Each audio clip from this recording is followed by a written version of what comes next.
AITA for replacing my girlfriend with her friend after she called my salary pathetic? Hey, I'm a 32-year-old man, and honestly, I still can't believe what happened. This whole situation is so absurd that I've been losing sleep, replaying it all in my head, but I need to get it out of my system. So here we go. I met Aaron, 29, about 2 years ago through mutual friends at a summer backyard barbecue.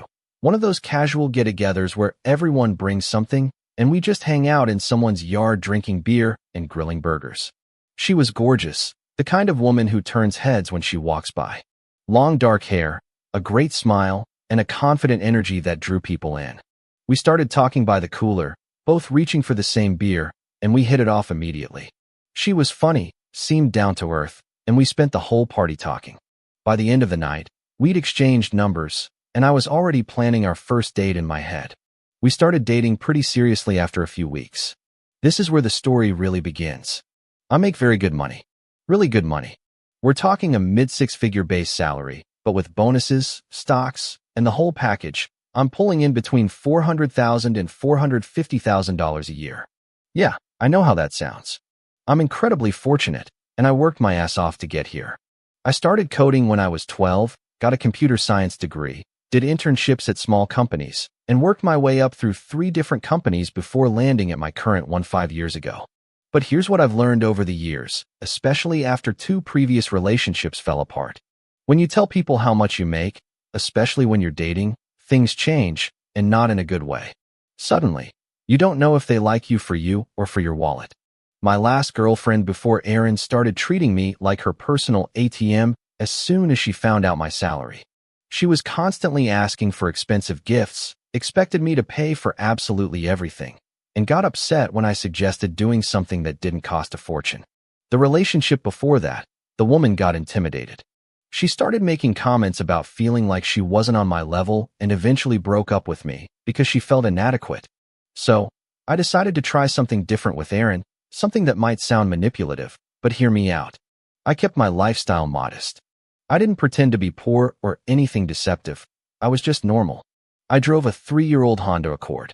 Nothing fancy, but reliable and paid off. I wore regular clothes from Target or Old Navy, nothing designer. I lived in a nice 2-bedroom apartment in a decent neighborhood, but not a luxury high-rise, just a normal apartment with reasonable rent. When we went out, I chose regular restaurants, not cheap places, but not the kinds of places where you need a reservation 3 weeks in advance and the menu doesn't have prices. If Erin suggested a really expensive place, I'd say something like, "That place looks amazing, but maybe we should save it for a special occasion. How about that new pizza spot instead?" She never seemed to mind. I wanted to see who Erin really was when she thought I was just a regular guy with a regular salary. Would she love me for me? Or would the relationship only work if she thought I could provide a certain lifestyle? The first year was honestly incredible. We cooked at my place or hers. I'm a decent cook. I learned from my mom who insisted I know how to feed myself well. We'd have cozy nights in where I'd make pasta from scratch or try new recipes, and Erin would help while we drank wine and talked for hours. We'd watch movies and debate which streaming service to use because we split the cost of all of them. We'd pack sandwiches, spend the day outside, and just enjoy each other's company, simple things that didn't cost much. She seemed genuinely happy with all of it. She never complained about wanting more expensive things or hinted that she expected a more luxurious lifestyle. We took a road trip to the coast for our 6-month anniversary. We stayed in a decent, not fancy, hotel. We spent our days on the beach and cooked most of our meals in the room on a portable stove I brought.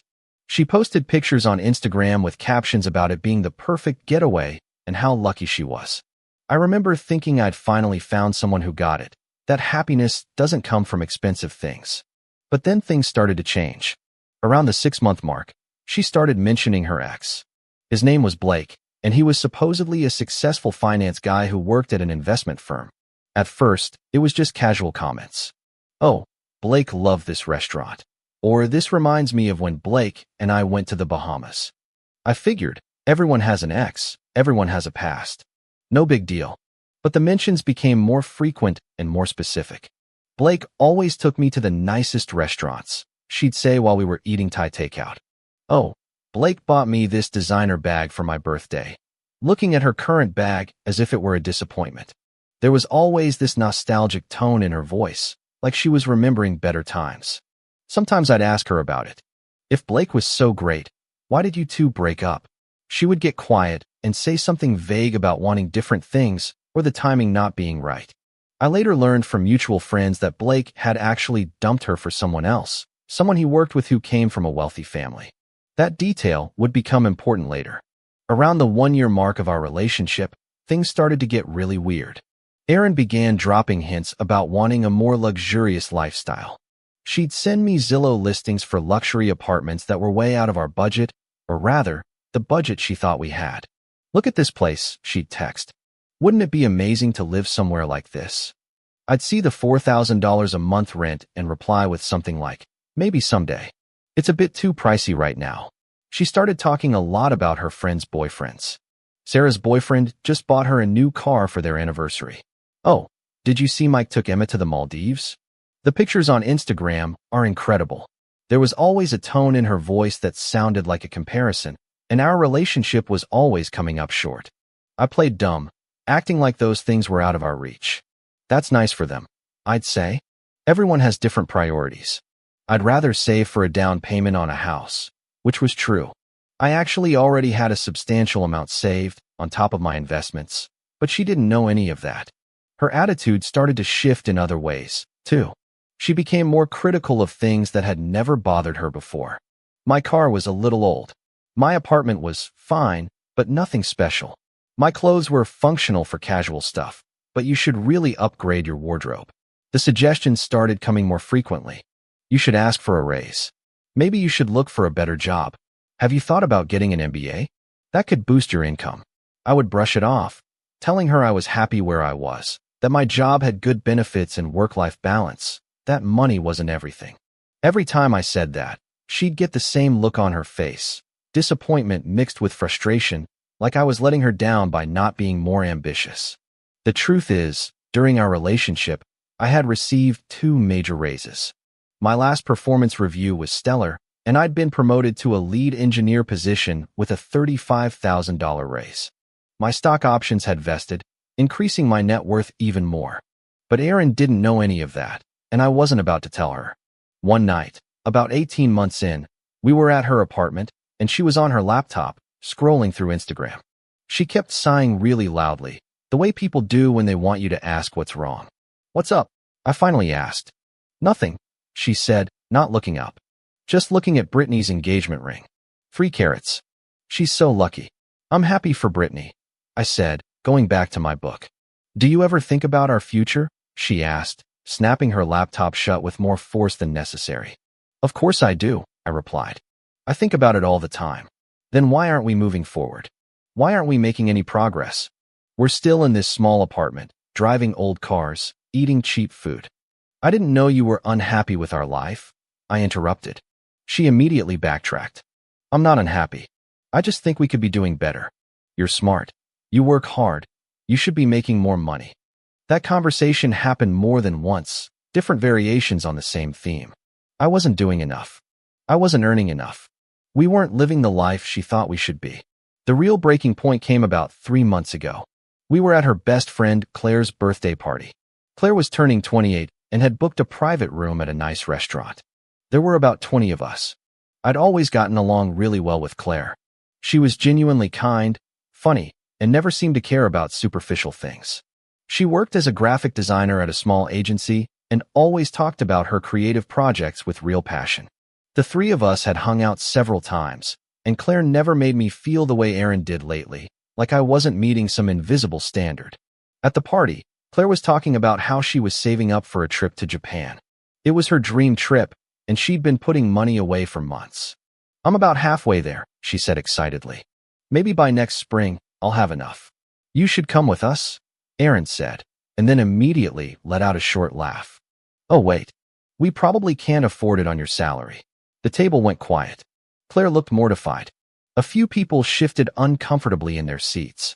I forced a smile and said something about how we could probably swing it if we really wanted to, but the damage was done.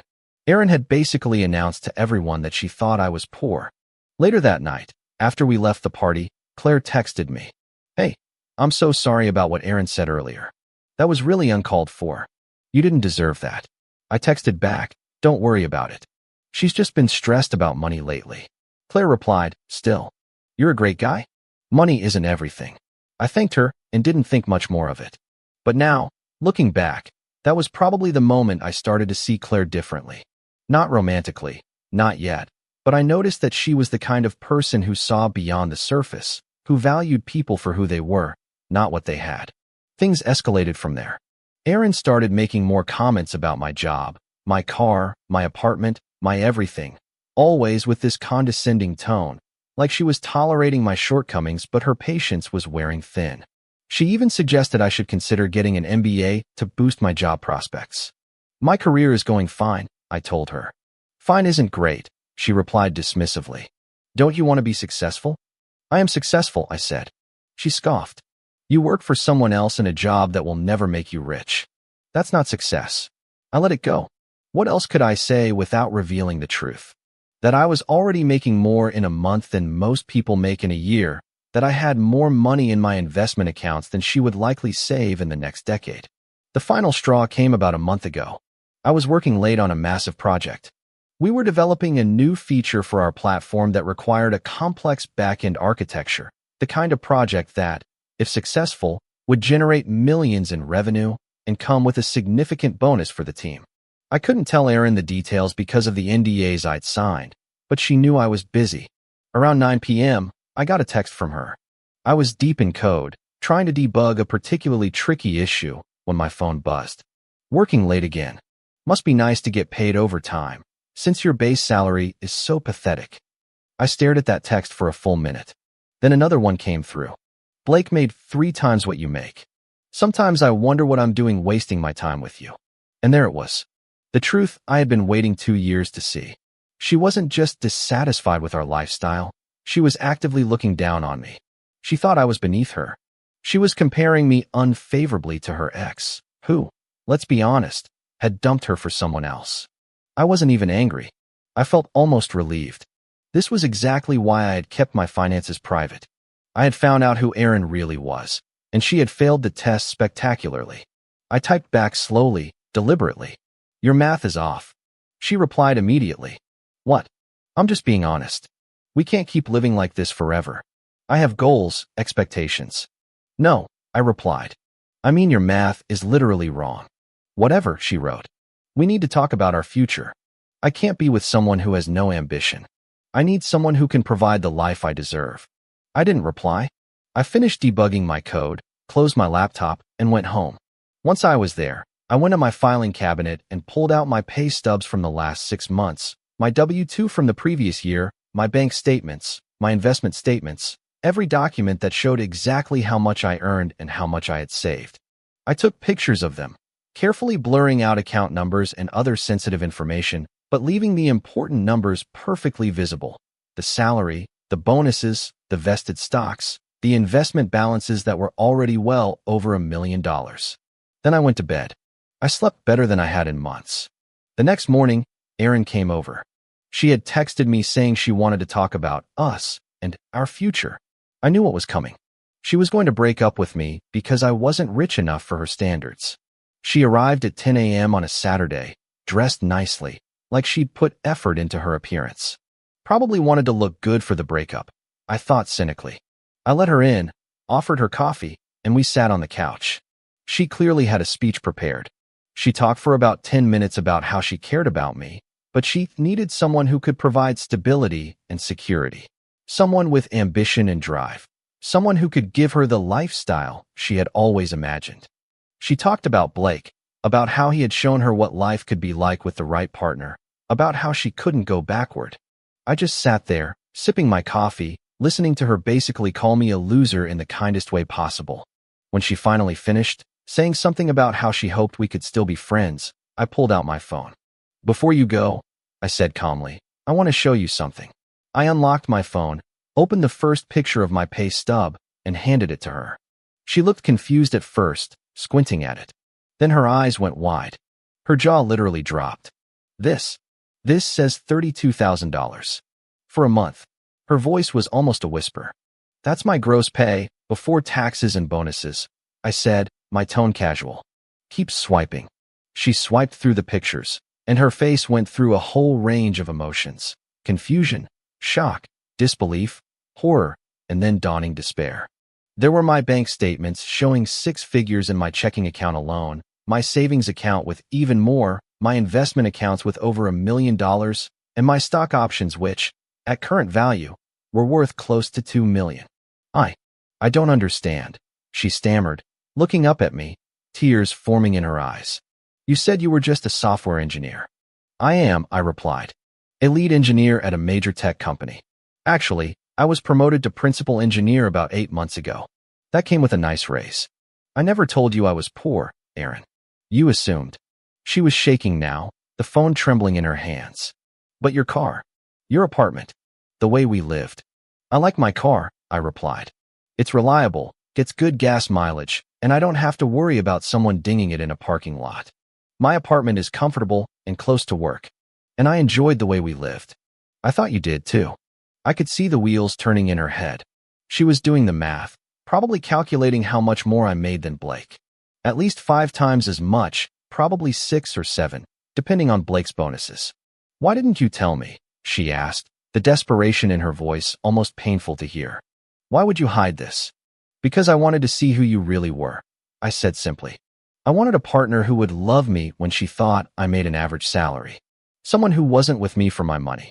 Someone who valued me for who I am, not what I can buy for them. I do love you, she protested, reaching for my hand. I pulled it away. I didn't know. If you had known, I finished for her, you would have pretended to love me for who I am while secretly loving my bank account. You loved me right up until the moment you thought I wasn't rich enough. Last night, you literally compared me to your ex. You said you wondered what you were doing with me. Erin's eyes filled with tears, which started streaming down her cheeks. I didn't mean that. I was just frustrated. I thought we were struggling financially. I thought you were too complacent to improve our situation. We were never struggling, I said, standing up. You were just disappointed that you couldn't brag about my salary to your friends, that you couldn't post pictures of designer bags and exotic vacations. That's what really bothered you. She stood up, too, trying to grab my hands. Please, let me fix this. I made a terrible mistake. I do love you. The money doesn't matter. The money clearly does matter to you, Aaron. It's practically all you've talked about for the last year. How we should be living better, how I should be earning more, how your ex treated you so much better. She broke down crying, truly sobbing, saying she would prove to me that she loved me, that we could start over, that she would never care about money again, that she realized now what was really important. I almost felt sorry for her. Almost. Aaron, I said quietly, I need you to leave. We're done. I can't be with someone who only wants me when they think I have money. Someone who was ready to dump me when they thought I didn't. Please, she begged. Give me another chance. I'll do anything. I'll sign a prenup. There's not going to be a prenup because there's not even going to be a relationship. You showed me exactly who you are. You were willing to leave me because you thought I was poor. That tells me everything I need to know. She tried to argue, to plead, to bargain, to say she would change, that she would be different, that she would appreciate me, but I was done. After about 20 minutes of this, I finally told her firmly that she needed to leave and not come back. She left in tears, mascara running down her face, still trying to get me to reconsider. I closed the door behind her and sat on the couch. I felt relieved, free, like I had just dodged the biggest bullet of my life. Over the next week, my phone was a constant barrage. Texts, calls, and voicemails from Erin, long, rambling messages about how she made a mistake, how she saw what really mattered now, how she had changed. Some were apologetic, some were angry, accusing me of playing mind games and being manipulative. Others were desperate, begging for another chance. I didn't respond to any of them. What else was there to say? She had made her feelings perfectly clear, and so had I. Then Claire texted me. A simple message. Hey, can we talk? Erin told me what happened. We met at a coffee shop, one of those indie places with good espresso and comfortable chairs. Claire looked awkward as she sat down across from me. I'm not here to defend what she said. She started right away. That text she sent you was completely out of line. But I wanted you to know that I think you handled this whole thing with a lot of grace. Thanks, I said, and I meant it. It was awful, but I guess it's better to find out now than after we were married or had kids or something. Claire nodded, stirring her latte distractedly. For what it's worth, I always thought you were great, even when I thought you were just a regular software engineer making a regular salary.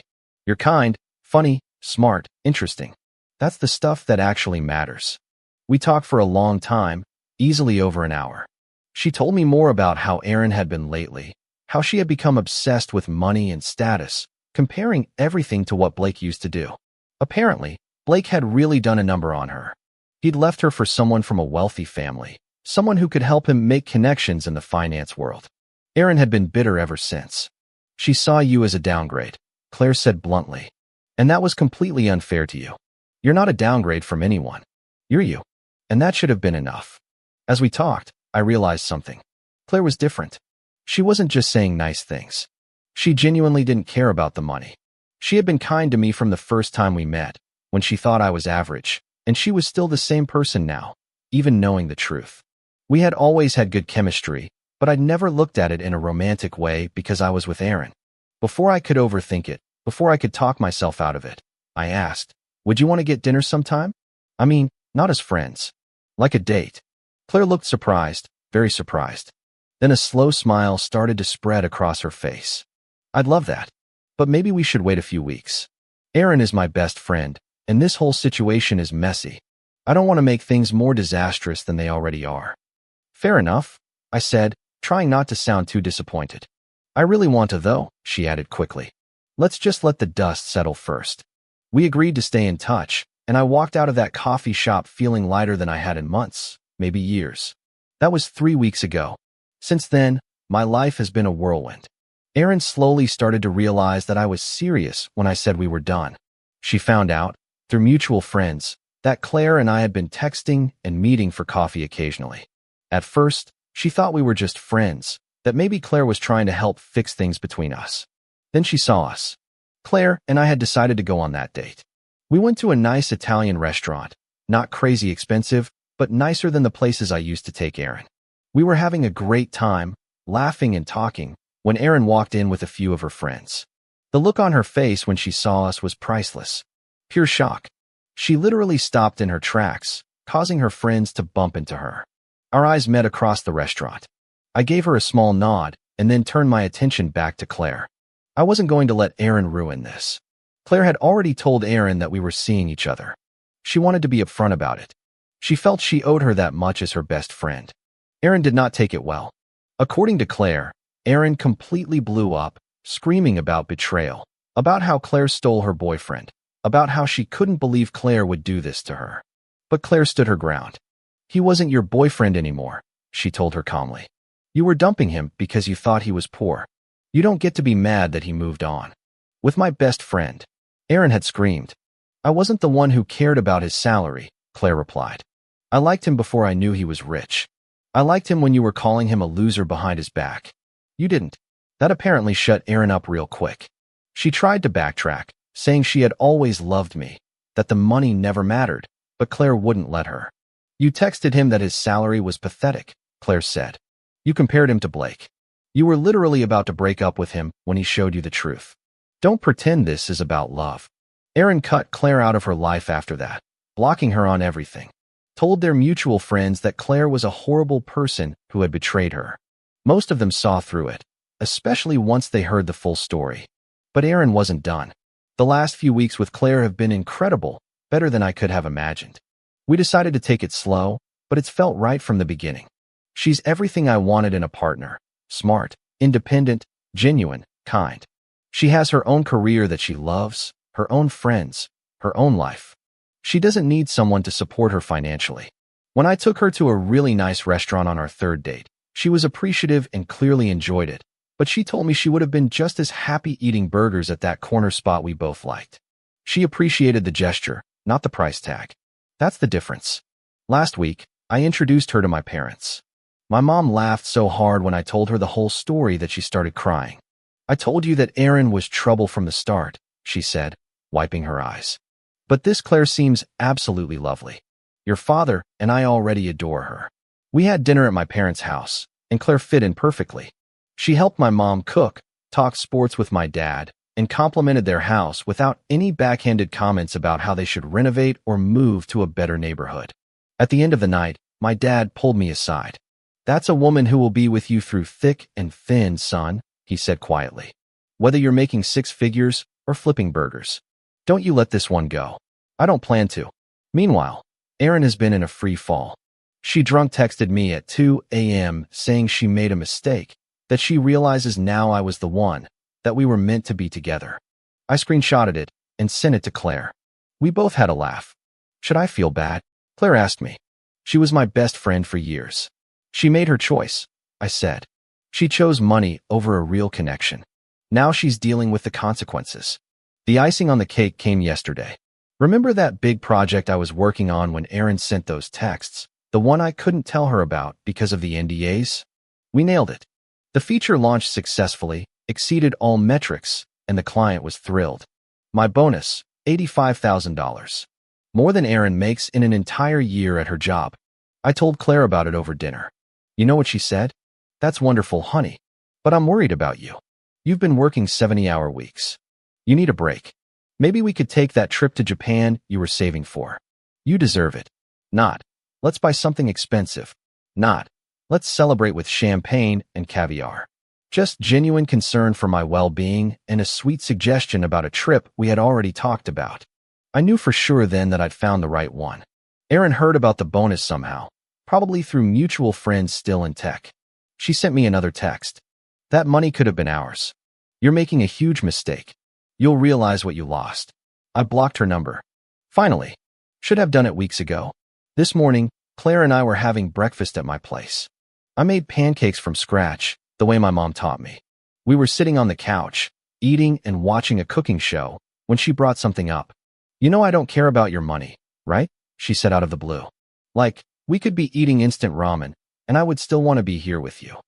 "I know," I said, squeezing her hand. "That's exactly why I want you to be here." She smiled, that genuine, beautiful smile that drew me in from the beginning. Good. Because Sarah from work was telling me her boyfriend bought her a Birkin bag, and she won't shut up about it. I told her I'd rather have a boyfriend who makes me laugh and supports my dreams than one who tries to buy my affection with expensive accessories. That's the difference. Erin wanted the bags, the cars, the status symbols. Claire wanted the real connection, the partnership, the actual relationship. We're taking that trip to Japan next month, the one Erin said we couldn't afford. Claire insisted on paying for her own plane ticket, because she's that independent, and because she was already saving for this trip anyway. But I'm covering the nice hotels and experiences. She's excited to see temples and try authentic ramen, not to post pictures on Instagram to make people jealous. As for Erin, I heard through the grapevine that she's trying to get back with Blake. Apparently, she found out on LinkedIn that his engagement was called off. Good luck with that. I looked up Blake out of curiosity. He's already dating someone new, another woman from the finance world. Looks like Erin is in for another disappointment. To all the Erins out there, learn this lesson. You don't get to have it both ways. You don't get to reject someone for being poor and then expect them to take you back when you find out they're actually rich. Love doesn't work that way. Respect doesn't work that way. If you only value someone for their wallet, you'll end up alone, counting your designer bags, while that person finds someone who actually values them.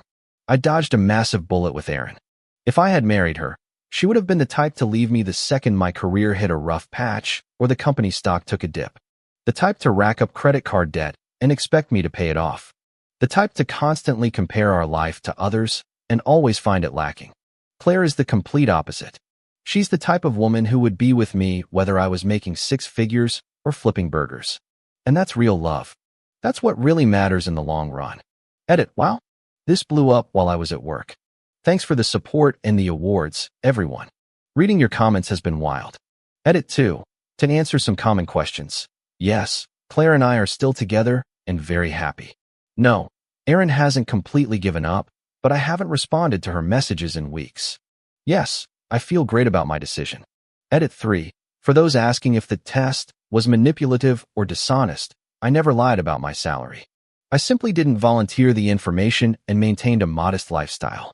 I wore normal clothes, drove a normal car, and lived in a normal apartment. None of that was fake. If Erin had asked me directly how much I made, I would have told her.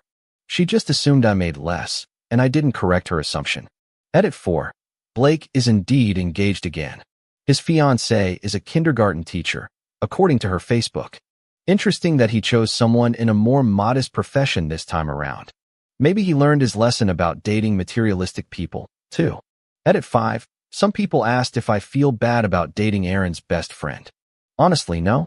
Aaron and I were completely over before anything happened with Claire. Aaron had emotionally ended the relationship long before, when she sent those texts calling my salary pathetic.